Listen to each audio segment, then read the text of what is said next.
It started 3 months ago. The dark spots in the water. I'm residing at the sea of my cottage, my personal getaway that I purchased 3 years ago. The back docks looks out on the Sound, along the shore on the outer banks of North Carolina. It's always been one of my favorite vacation locations when I published my third book last year. The royalties allowed me to buy this cottage. I didn't have any neighbors. I suspiciously wanted it that way. I had planned to write my fourth book here and wanted to ensure peace and quiet while I worked it away. There is a little pier that stretches out onto the Sound from beneath the deck. The sound of the water gently slapping against the wood stimulates the creative mind like nothing else can. I was sitting on the dock a couple days ago when I noticed for the first time the dark spots in the water. They were circular and about 4 feet from the circumfaces. From when I counted 4 of them, about 20 feet where I stood at the end of the pier. The sun was setting. Strips of the bank clouded by colored scars of brilliant soft orange. The water caught me in the light and made it sparkle, twinkling of stars and gently surface, except for the circles of black. Those patches seemed to absorb the light, sucking it down itself. It was curious, and I speculated that maybe the water was just deeper in those spots. I sipped my glass of water at the end of the pier, the ice clinking against the rim like muffled bells. I didn't know what to make of this discovery. Instead of dwelling on it any longer, I went inside, determined to finish another page of my book before I went to bed. Outside, the water filled with 2 more dark spots. The next day, the sky was filled with angry storm clouds, and I sat by the big bay window, clacking away at my keyboard as the rain clashed into the ocean before me. Most people don't like rainy days, but as a writer, I feel that they're most productive. A cozy atmosphere, the steady pitter-patter of rain, the rolling of thunder, all these things sparked my creativity as the words just came pouring out like a water from the clouds above. I was watching the waves, circling the next scene of my book and thinking, when I spotted the dark circles again. One of them was right at the end of the pier. Another 5 spread around it. I idly tapped my finger against my desk, watching them. They had moved since yesterday. I discarded my fury of depth and changed it to wonder if it was a school of fish. It didn't explain the way they sucked in the light, but I wasn't an expert of the ocean and its many workings.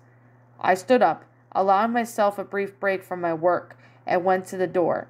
I opened it and the overhang shielding me from the rain, and breathed in the wet air. The air was fresh, smelling of the new rain and ocean salt. I breathed in and then winced, the wind suddenly carrying a new odor, something foul and sharp, burning my nose in its repulsive aroma. I covered my face with my hand, trying not to gag. It was sharp, like vinegar almost, and I felt my eyes water. I slammed against the door shut and retreated back inside. I went to my desk and took my seat, wiping the remains of the smell from my nose. I looked out onto the water. The dark patches of water had moved closer to the house. That night I couldn't sleep.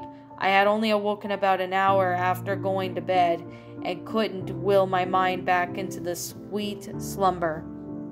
I went back to the deck and stood in the darkness, watching the water, letting the repetitive lapping of waves slow my mind. It was something I had done before when I couldn't sleep. My mind was still buzzing with ideas and worries. The wind whipped my hair across my face, the warm breeze soon with the ocean scents. The moon spilled its white light into the water and lit the tiny peaks of rolling waves. I listened to them, smack against the pier, before me, breathed in the atmosphere. And that's when I heard humming. At first I thought it was just wind, but as I trained my ears, I realized it was coming from the water. It was soft, but there was a definite melody to the low rise of deep vocals. It almost sounded like chanting. My eyes settled over the dark patches of water. I hadn't even noticed them right then in the night. But when I actually looked, I could see the light of the moon around the edge of their musky, murky perimeter. But no light filled the center. Instead, it remained as black as the deepest corners of space. The humming was definitely coming from the bony patches of the still water. Something about the obnoxious sound chilled me to the bone. A slow, sad tune that carried the wind with it in a haunting purpose. It raised their hair at the back of my neck. I leaned down and the railing, trying to get a better look. The circles were now close to the wooden edge of my house, where the water met a wall just below my deck. The pier stretched out from the wall, resting on the surface of the sound like a red carpet. I took the steps down to my porch and walked under the deck of my pier. My bare feet padded across the wood, and the sound of humming became more pronounced. I looked to my right and saw a few of the circles slowly moving back and forth, like they were being carried onto the tide. What the hell? I thought, staring out. And that's when something stirred in the surface of the water. It came up with a sudden splash and a slice of white froth. In the center of each of these circles, something emerged for a split second. But it was no sun, and it was just darkness so deep that I couldn't even see what it was. But it scared me half to death. It had happened all seamlessly in a sync, and at the exact same moment, they all had mirrored the exact same action. I didn't know what it meant. Didn't even know if I was dealing with animals or nature. But I knew I was suddenly feeling very uncomfortable. I raced back to the deck, my ears filling with the strange and sad humming. I was about to go back inside. I was slammed with an awful stench again. I retched as the wind carried down my throat and felt my eyes tear up.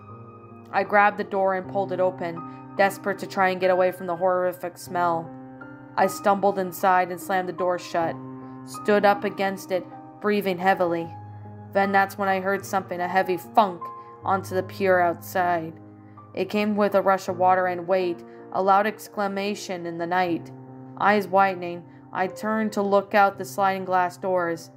In the moonlight, I saw the source of the dark circles. It stemmed to be a large conch shell in the walls as curling spiral that made it look like the night glow around it. Worming it out of the opening was this long coil of pink flesh, shining with dripping water. It was thick and oozing, like an infected tongue, and at the end of its two span was a torso of a person. It grew out of the pulsing, shimmering muscle, and its face was bloated and waterlogged. Its eyes were black, and the smile ripped up from its face, like a deep gash on its noseless face. And it was humming.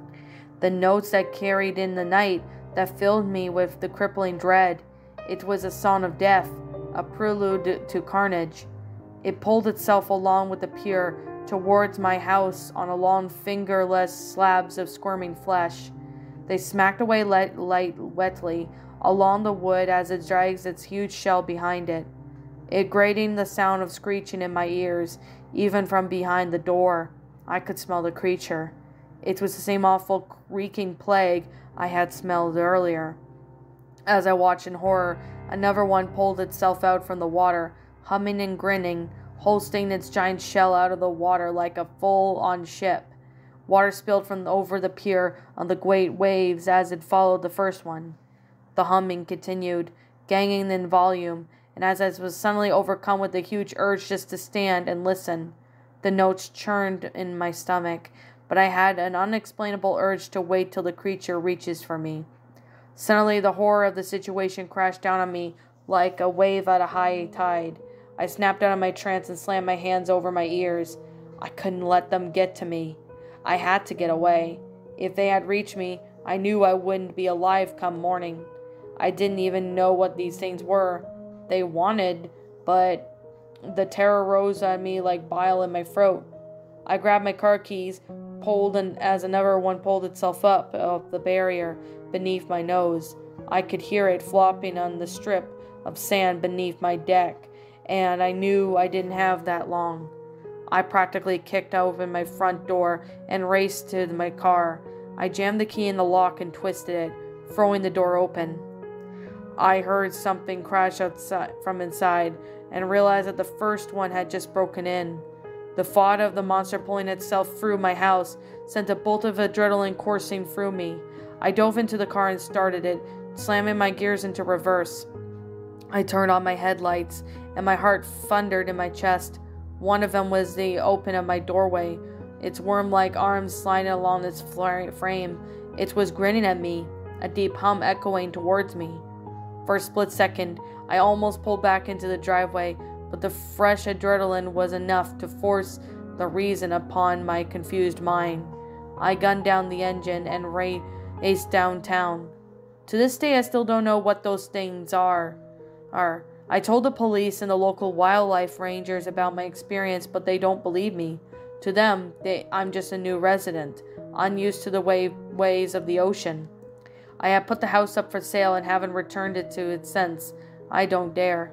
I tried talking to the local fishermen about dark circles in the water, but they cut me off as soon as I mentioned them. They told me that I shouldn't talk about such things, hushing me with a quick wave of their hand. They get a look in their eye and that scares me, but also tells me that I'm not insane. I don't even know what I witnessed, what those creatures were or what they wanted. Just thinking about it terrifies me. I know one thing though, I am never going near the ocean again. Something tells me that I hear humming. Something tells me that those creatures return to catch the one that got away.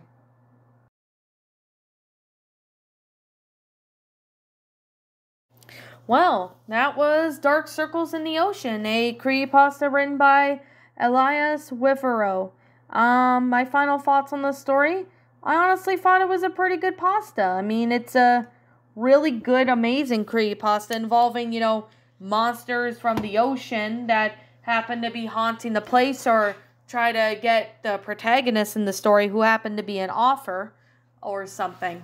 I actually liked the concept. I thought it was really neat. I can really see that being the case because it's just a really awesome and well-made story. I definitely gotta really say, when I first saw this story, I honestly really enjoyed it. I thought it was a really neat story for what it is. It's got a good concept and stuff, so yeah. Anyways, I do think that this story was honestly really good. I mean, I like the concept, the grammar is good, the sentence structuring was good, the storyline, everything about it was just flat out amazing. I definitely gonna really say it's a pretty good story for sure. So yeah, and I can definitely say right now that it's a pretty good story. So this is on the regular Creepypasta Wiki, and I want to say to the author Elias, thank you so much for writing this story. This story is a pretty good story. I do like it. It's pretty good, and I personally thought it was really interesting. So yeah, anyways, with that being the case and that being said, it's a pretty good story. I do like it. It's pretty nice for what the concept is. I mean, the grammar was pretty good too, as well as the sentence structuring. It was readable. I was able to read this with no problem. It was a good story. I personally thought it was really awesome.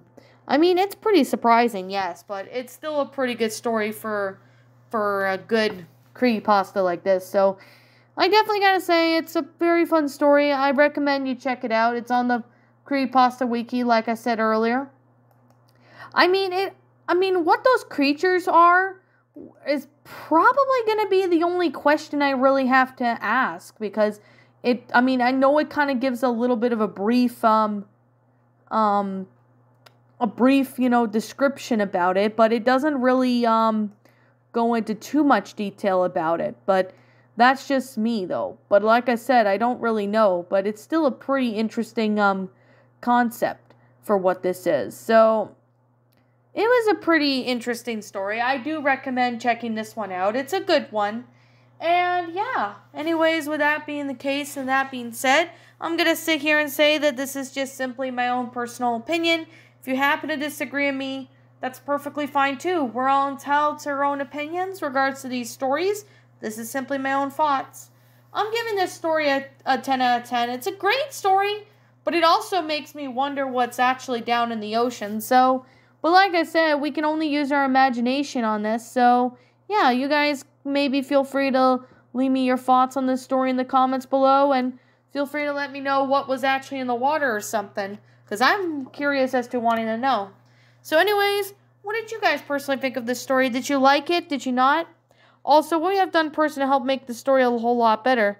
Feel free to leave me know what your thoughts are down in the comments below. I'm the Lion Queen. I want to thank you so much for watching today's episode, and if you're new to my channel, feel free to leave a like, comment, and subscribe if you're new.